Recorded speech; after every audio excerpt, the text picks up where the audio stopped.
Rose had always lived a hard life. She was orphaned at a young age, losing her parents in a tragic accident.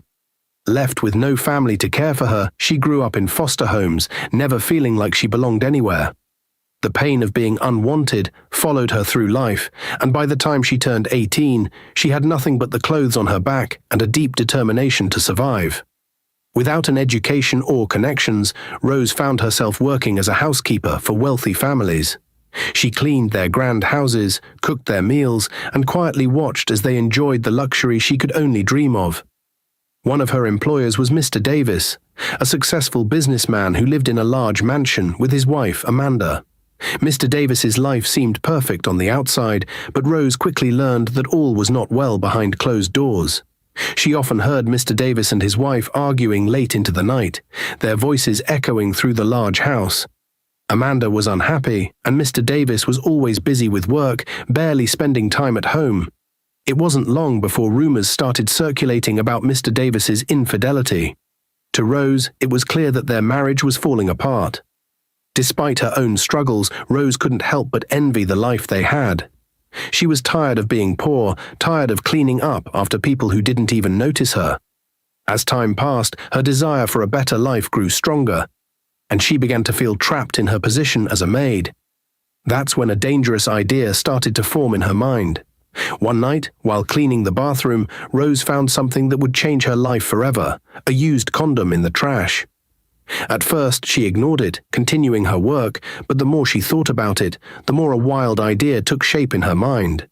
Could this be her way out?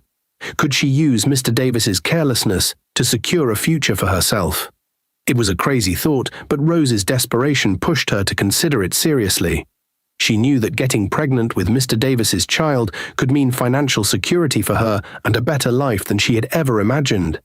She had heard of women inseminating themselves with sperm from used condoms, and while it seemed absurd, Rose felt like this might be her only chance. The next morning, she made a decision. She carefully retrieved the condom and stored it in a safe place. Rose knew she couldn't do this alone, so she decided to seek help from a doctor she had met once at a small clinic in town.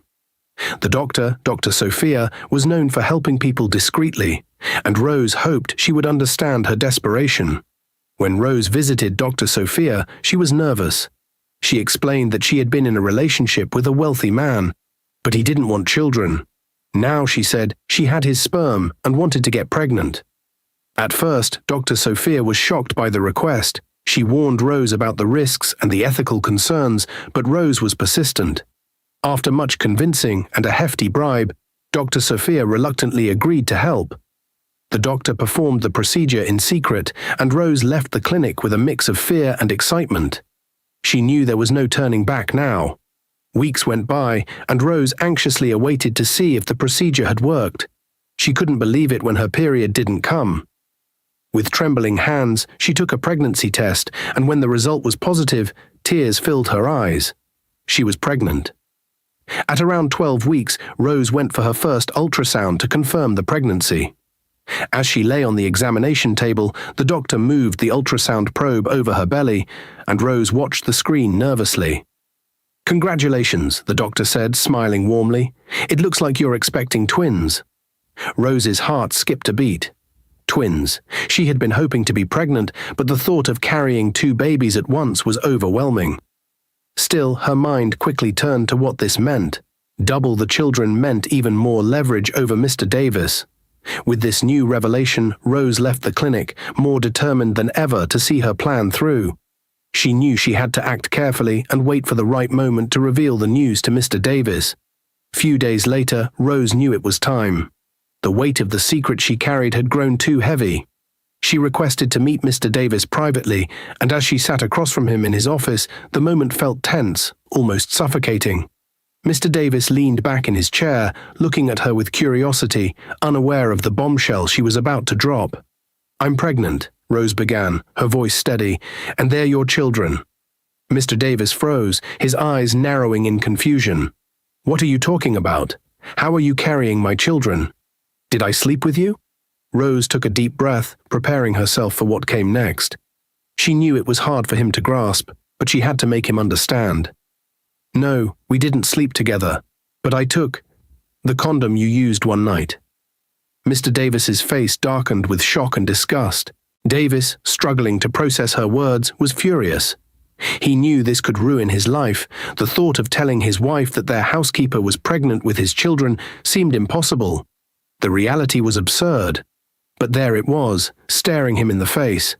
His anger grew as he thought of how easily Rose had disrupted everything he had built. Rose explained she had no other option, that life had been cruel to her, and this pregnancy was her only escape.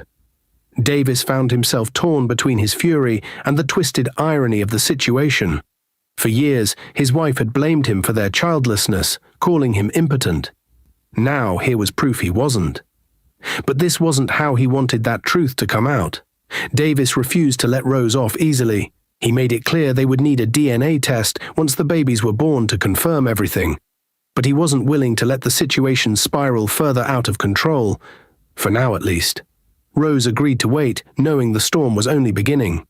Mr. Davis came home that night, feeling heavy with worry. He could not stop thinking about Rose and the surprising situation they were in. His wife, Emily, saw that something was wrong. She looked up from her book and studied him closely. "Are you okay?" she asked, her face full of concern. He forced a smile, trying to hide his fear. "I'm fine, just tired from work," he replied. Emily's eyes watched him, trying to find the truth, but he quickly changed the subject. "Did you have a good day?" Emily nodded, but she did not seem convinced. She knew him well enough to see that he was not okay. He had been distant lately, and she worried it was more than just work stress. She decided not to push him further, but her heart felt uneasy. In the following days, Mr. Davis gave Rose money for baby things. He would slip cash into her hands, feeling both guilty and relieved. It was a strange game he played, trying to keep things normal at home while secretly supporting a new life he never wanted. Rose felt mixed emotions as well. She was grateful for the money, but she wondered if this was truly what she wanted. Each time she bought something for the babies, she felt both hope and fear. She dreamed of a better life but knew the risks involved. One afternoon, Emily met her friend Margaret for lunch. They sat at a small table in a cozy café, enjoying their meals and chatting about their lives. As they talked, Margaret had something important to share.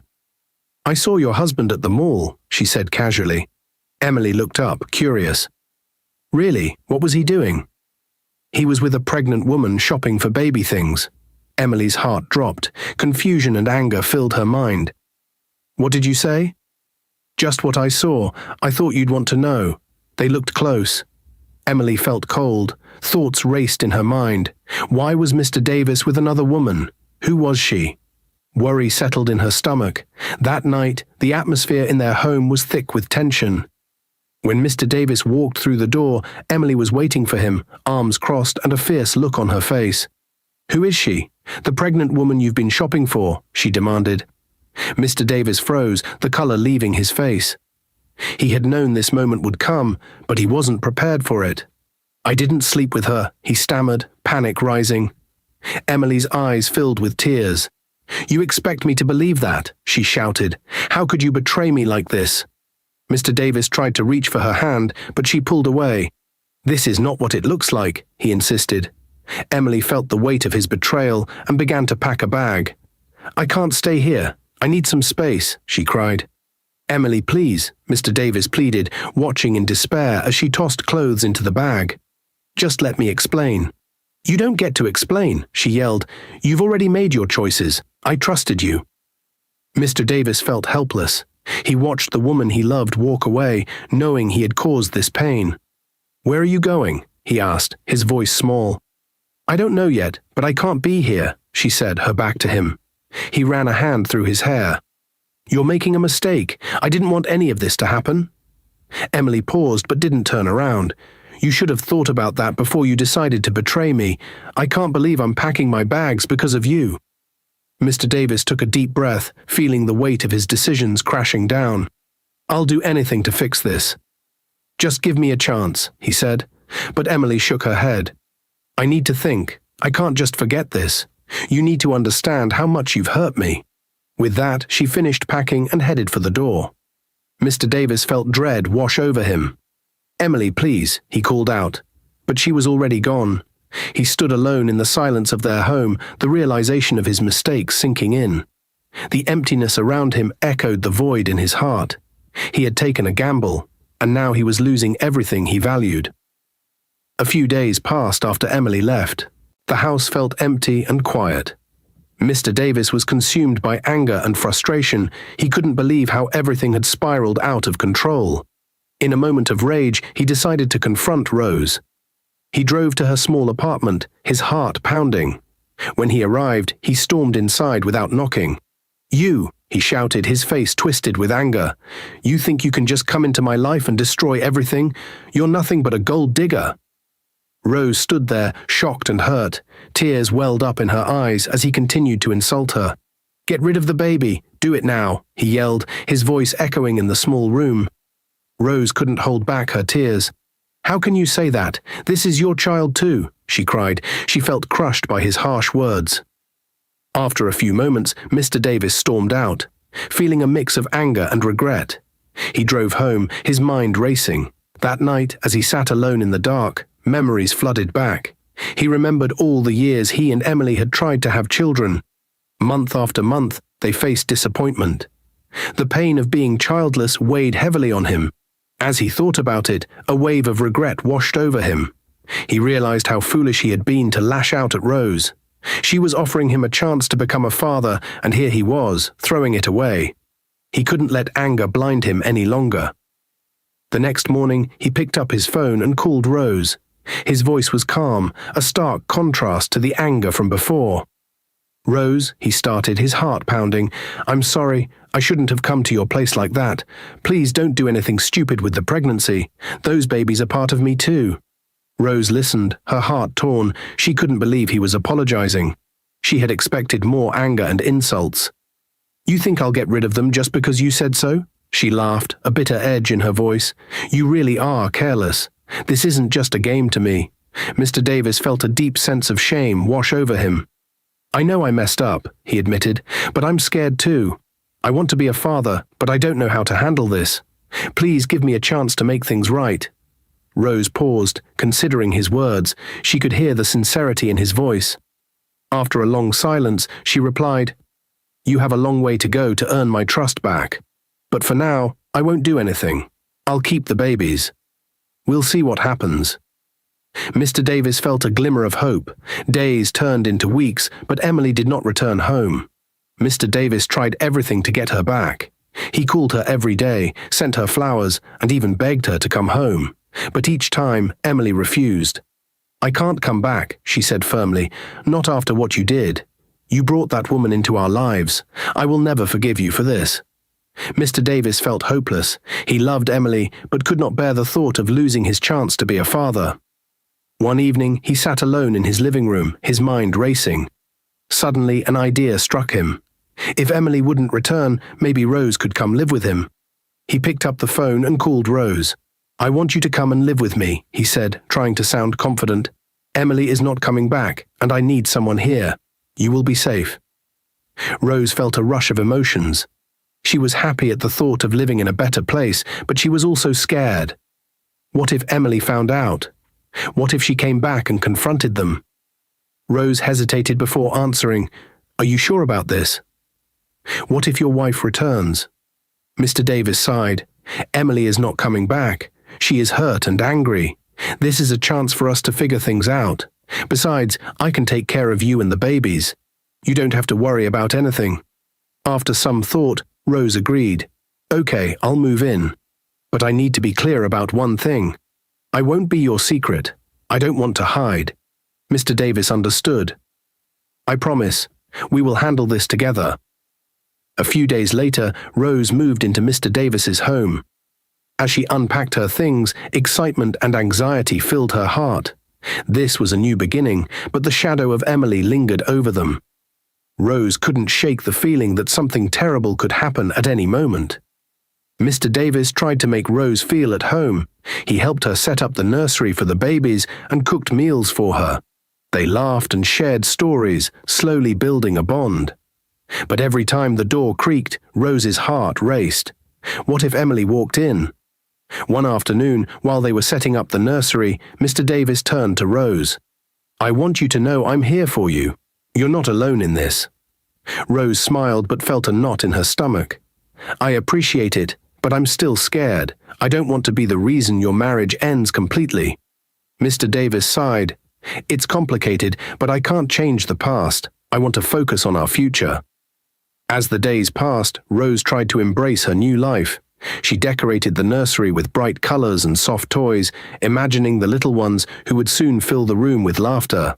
Yet, deep down, the fear of Emily's return haunted her. Every time Mr. Davis left for work, Rose felt the weight of uncertainty. She would often look out the window, waiting for any sign of trouble. Would Emily come back and create chaos in their lives? One evening, as they sat together watching TV, Rose turned to Mr. Davis.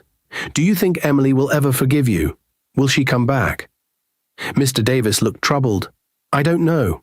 I hope she finds peace, but I can't make her forgive me. All I can do is be here for you and the babies.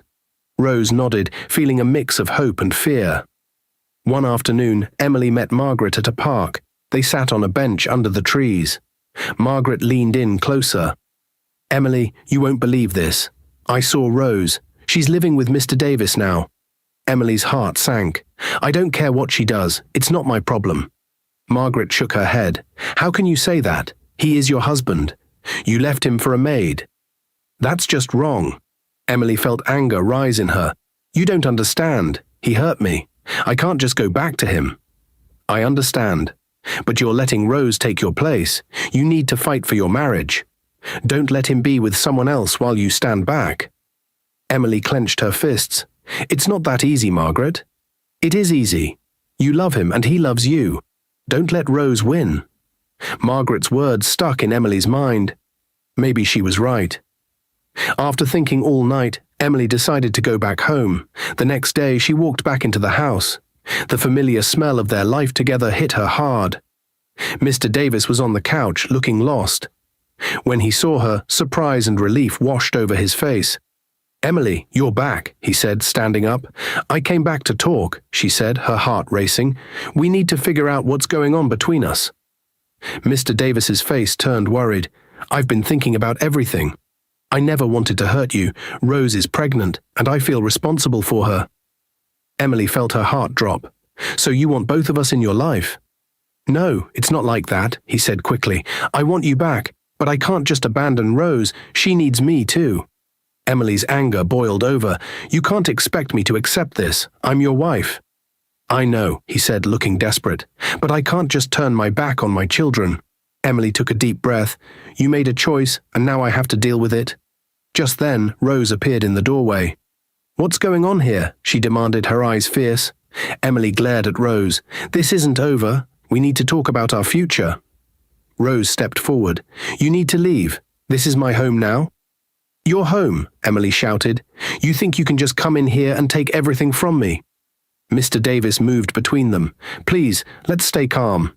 Emily looked at Mr. Davis, hurt. You're letting her take your side. I'm not taking sides, he argued.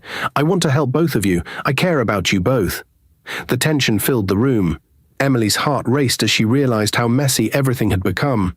She loved Mr. Davis, but now he was caught in a situation she never wanted. Suddenly, Margaret's words echoed in her mind. You have to fight for your marriage. With determination, Emily stepped forward. If you want to be a father, fine. But I am your wife, and you have to choose. You can't keep living like this. Rose crossed her arms. You think you can just demand things. I'm carrying his child. I won't let you take my husband, Emily said firmly. He needs to decide what he truly wants. Mr. Davis felt trapped between the two women. He looked at Emily, the love of his life, and then at Rose, the mother of his child. Can we please talk about this without fighting?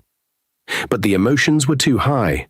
Emily and Rose were ready to fight for what they believed was theirs.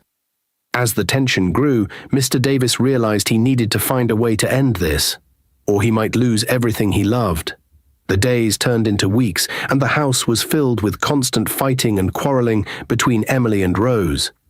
Their arguments echoed through the walls, each woman shouting her grievances, making it impossible for Mr. Davis to find peace. He sat in the living room, his head in his hands, regretting the choice he had made to bring Rose into their home. Emily felt betrayed. "You can't expect me to live with her after what she did," she shouted one evening. Rose fired back, "I didn't ask for this. I'm carrying his child, and you need to accept that." Mr. Davis sighed heavily, feeling trapped. He wanted to support both women, but the tension was unbearable. He missed the quiet moments he used to share with Emily, where laughter filled the air instead of anger. As the arguments continued, Mr. Davis started to doubt his decision. He remembered the love he and Emily had shared and how happy they had been before all this chaos began. He often found himself wondering if it was worth it to keep Rose in the house. One evening, after a particularly heated argument, Mr. Davis stood up and left the house. He needed space to think. He walked to a nearby park, feeling lost and confused. The cool night air helped clear his mind, but he still felt the heaviness in his heart. As he sat on a bench, he thought about how to bring peace back into their lives. He missed the love and warmth he once shared with Emily. He didn't want to lose that, but he also felt responsible for Rose and their unborn child. After some time, he made a decision. He knew he had to talk to both women honestly. The next day, he called them both to the living room. The air was tense, and both women eyed each other warily. "Listen, we need to talk," he said firmly. "I can't keep living in this chaos. I love you both, but we have to figure out a way to coexist without fighting all the time." Emily looked at him, her expression softening slightly. "What do you suggest?" Mr. Davis took a deep breath. "We need to set some ground rules. We can't keep arguing like this. It's not healthy for anyone, especially the baby. Let's find a way to communicate better and respect each other." Rose nodded, though her face was still guarded. "I don't want to fight either, but I won't back down from what I believe is right for my children." "I understand," Mr. Davis replied, "but we also need to consider Emily's feelings. This is her home too, and she deserves to feel safe here." Emily crossed her arms but remained silent, contemplating his words. She didn't want to fight, but the hurt still lingered in her heart. "If we can agree to keep the peace, maybe we can find a way to support each other," Mr. Davis continued. "I don't want to lose either of you. We're all in this together." With the tension still thick in the room, the two women looked at each other, each weighing the possibilities. Mr. Davis hoped his words would help bridge the gap between them and bring some peace back into their chaotic lives. But deep down, he knew the road ahead would still be difficult. Margaret was worried about Emily. One day they met in a quiet part of the park. They sat on a bench and Emily felt heavy inside. "Emily, you can't let Rose take over your life," Margaret said firmly. "You need to fight for your marriage. Do whatever it takes to make her leave." Emily shook her head. "I don't know if I can do that. I don't want to hurt anyone. This is your home and you're the wife. You have to show her she can't just take your place. Make it uncomfortable for her if you have to." Emily felt both angry and scared. She didn't want to be mean, but she was tired of feeling like a stranger in her own house. "What do you mean by make it uncomfortable?" "Stop being nice to her. Show her she can't just come in here and take over. You need to take back your space." Emily thought about it. The idea of fighting back stirred something inside her. She remembered the love she had with Mr. Davis and how much she missed it. "Maybe you're right. I can't let her win." With new determination, Emily went home. As soon as she walked through the door, she decided to follow Margaret's advice. No more hiding her feelings. It was time to confront Rose. In the living room, Emily saw Rose sitting on the couch, looking relaxed. Anger surged through Emily. "You shouldn't be here," she said coldly. "Excuse me?" Rose replied. "This is my house and you're the one intruding," Emily said. "I'm here because Mr. Davis wants me here. You have to accept that." "You think I'll just let you take everything from me? Not happening." "I'm not going anywhere. I'm having his child," Rose shot back, "and that gives you the right to ruin my life. You'll regret coming here." From that moment on, Emily made it her mission to take back her home. She changed the little things that made their house a loving place. She stopped cleaning up after Rose and made it clear she wouldn't tolerate any disrespect. If Rose left her things lying around, Emily left them untouched, making the house messy and uncomfortable for both of them. Whenever Mr. Davis was around, Emily pointed out the mess Rose created, hoping he would see how hard it was to live with her. "Look at this," she said, pointing to the clutter. "This is what happens when someone thinks they can just take over." Mr. Davis watched the two of them, feeling the tension. He could see Emily's frustration, but he also saw Rose's struggle. He wished he could find a way to bring peace back to their lives without making anyone leave.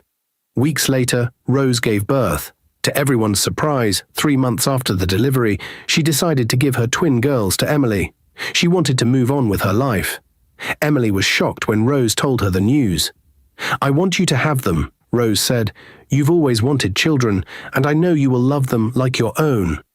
Tears filled Emily's eyes. "Thank you, Rose. This means everything to me." Mr. Davis was equally surprised, but he supported Rose's decision. He gave her a large sum of money to help her start her life overseas. "You deserve a fresh start," he said. "I hope you find happiness." Rose smiled, grateful for their kindness. "I'm going overseas to study. I need to do this for myself." With a heavy heart, but also relief, Rose packed her things and prepared to leave. Emily watched as Rose walked away, feeling a mix of gratitude and sadness. She had been a part of her life, but now it was time for both of them to move forward. Emily and Mr. Davis welcomed the twins into their home, filling their lives with laughter and joy. Although the journey had been difficult, Emily felt a sense of peace. She finally had the family she always dreamed of, and she was ready to embrace the new chapter of her life. In the end, everyone found their path. Rose started her new adventure overseas, and Emily and Mr. Davis created a loving home for the twins. They learned that sometimes life takes unexpected turns, but love and kindness can lead to beautiful new beginnings. Dear viewers, what lessons did you take away from this dramatic tale? We'd love to hear your thoughts in the comments below. If you enjoyed the story, give us a thumbs up, share it with friends, and hit that subscribe button. Don't forget to turn on notifications so you never miss out on our latest updates. Thanks for watching and stay blessed.